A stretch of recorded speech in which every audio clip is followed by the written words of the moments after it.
It was always previously that it's a public sector that engage in the investment and more than the private sector, which is also in all this particular mechanism of protection, legal and so forth, even the contracts. Sometimes people have to adopt a totally international body to be that because of the public nature of the countries and the investors as well. Now, to what extent that you start to see as an investors that FDI shifting also to the private sector, which is really demanding on the basis of how that particular protection will be. But let's understand that particular movement, first of all, from FDI point of view towards the private sector and the public sector.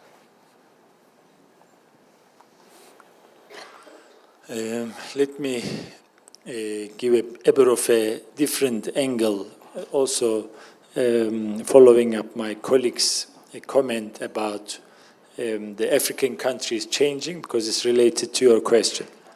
As human beings, we change our behaviors based on opportunities are available to us. Even when we look at dating, marriages, we set our standards based on the availabilities. Countries set their standards based on the availabilities. If I'm a country that only a person or a country interested in investing to me, then I'm not in a position to set standards. I'm in a position to accept the standards is going to set by those. I think what is changing in Africa, as my co-speaker mentioned, is there are more interest now. There are UAE says, okay, I can invest in your port. Not only the American, French, Chinese, Turkish companies. Or there are mines that many other countries now saying, actually I can develop and I can offer you this and that and that. So Africa is seeing that, especially in the last decade, they can actually choose. And this also strengthens FDI's type of investments. And again, I think we should not be ignorant with the fact that we're really living in a different era, whereby many people are talking about going for a very large conflict in the world. Let's not use the word war, but whatever it is, conflicts are increasing. And when you look at histories, when the conflict increases and the countries who are not part of the conflicts get pressurized to take position, also produce things for one of those parties, which I am seeing Africa is so far benefiting from those.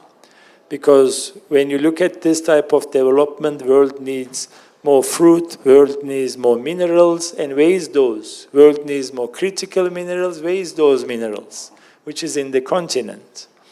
And in my opinion, FDIs are increasing, and we see many private sector FDIs are coming in, whether it's through PEs, whether it's the family houses, because when the opportunity grows where more and more countries and more investors looking into it, we see more money is coming into Africa.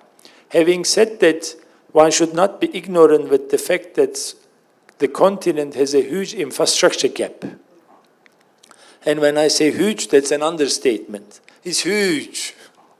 So when it's energy, there's a huge energy gap. Road, huge road gap. Rail, huge rail gap.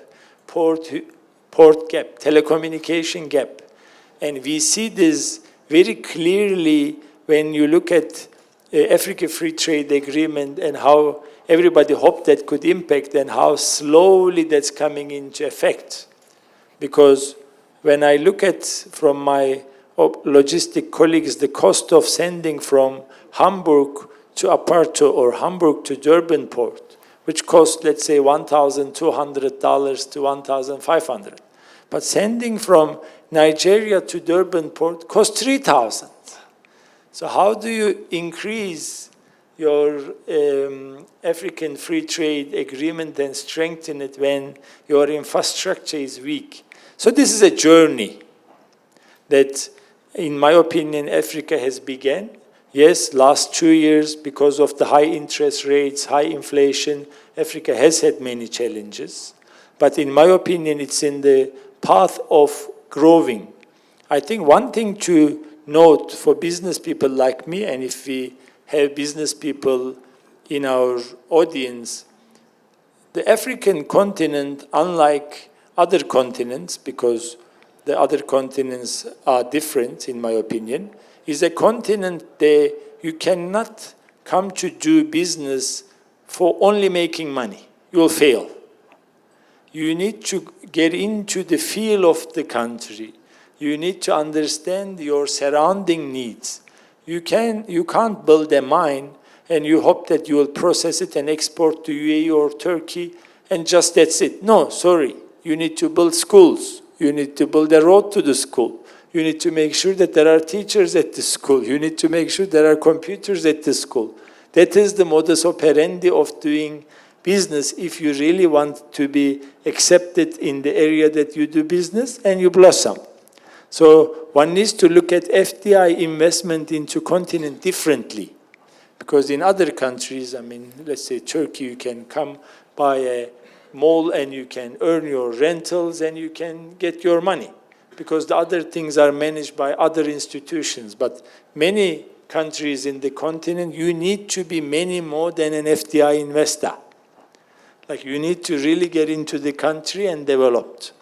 So from your question point of view, we see lots of money is coming from the old powerhouses. We see much more, I see much more interest from US into the continent and much more keen interest. For now, up to last week. And in my opinion, it won't change because some of the things that Africa offers, nobody else can offer. So it's not an option to me. Most of the countries, Africa interest, in my opinion, is not an option interest, it's a necessity interest. And it will not change because that necessities will remain there. So in my opinion, West, East, Middle East interest in Africa is there, is growing, and we see more and more public sector money is coming in as well as the government money. When the public sector money comes in, let me put that as the last suggestion, please make sure that don't focus on having, let me use the correct phrase, political partners. Focus on business partners. And as much as possible, business partners who has history. So who has a successful history in the country, because it will make your life much easier. The other ones may make your life much easier today, but I can't promise for tomorrow. Thank you.